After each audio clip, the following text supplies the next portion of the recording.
always been passionate about closing the gender wage gap. You probably have heard Treasurer Goldberg say, and she's absolutely right, that the wage gap is not just a women's issue, it's a family issue. It's also an economic issue. If we close the gender wage gap, we're going to get about half the women currently living in poverty out of poverty. It's also going to add an additional about 500 billion to the economy. So it really does have an economic impact. And I truly believe that, closing the gender wage gap is going to help level the playing field. And one of the ways, like I said, to do that is to help promote policies that, like parental leave, that will help make the workforce more family friendly and level the playing field for women.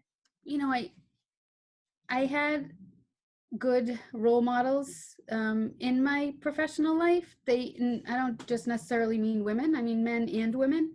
And I think mentoring and encouraging others, others younger than us to, get involved with what they're interested in.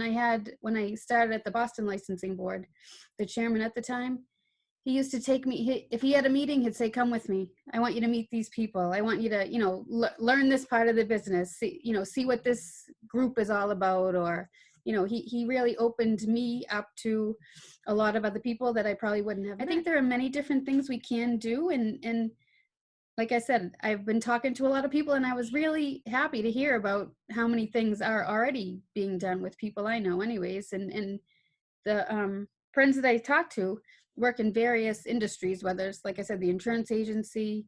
One of my friends works for an investment company. Someone else works for a university. And it seems like you're hearing more and more of an awareness of trying to, make that difference not so pronounced, and to help women. I think a lot of the most impactful changes that we can make are really structural, and sort of taking that step back and looking at how we're doing business as a government, as private businesses, and making sure that we're really putting those, organizational behaviors in place that support diversity and inclusion sort of from the get-go. And I think, I've been really impressed. I've learned a lot at Treasury and sort of how to do that, and the way that we, conduct our interviews. A lot of times they're blind interviews, and we ask all of the candidates the same questions. So really sort of simple structural changes that lead to a better result. I can probably narrow it down ultimately to two things. One is the pay equity, that women are being paid equal to that of men, and also just equality in terms of women in leadership positions and in rooms where men are in an equal way, and that includes women of color as well. When we talk about critical changes that we need to make, we can talk about them like on small specific acts and policies and practices on business levels or on a personal individual level, in seemingly small spaces that actually make a huge difference. But this, it could be on like a small company level, like where with policies and practices that address and foster diversity, equity, inclusion in the workplace. When it comes to, say, flexible work schedules or paid paternity leave, paternal leave, or even like on a more micro level where an individual like speaks up when they see or hear something ignorant. But it can also be addressed broadly and widely through policy.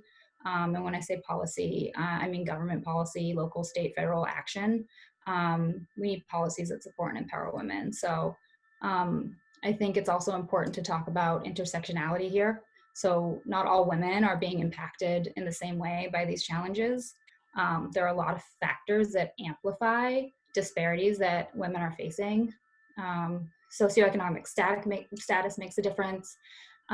Race makes a difference. Marital status, sexual orientation, all these things, all these women are facing challenges in very different ways. So, when we talk about childcare, a single mother is impacted differently by the unfortunate childcare structure in this country than, say, a double income high income single child household would be, but nearly a third of US kids are living with a single parent, or socioeconomically disadvantaged teenage girl is more susceptible to teen pregnancy.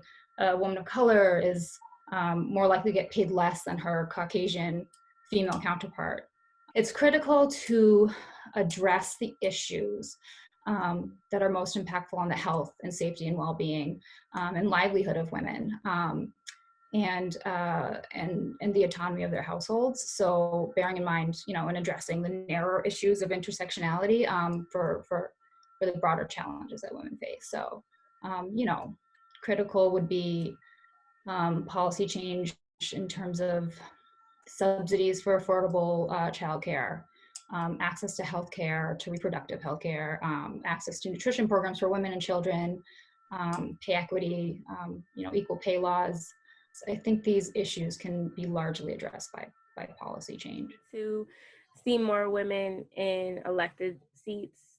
I think we need to see more women in commissions and boards across the state, across the country, really.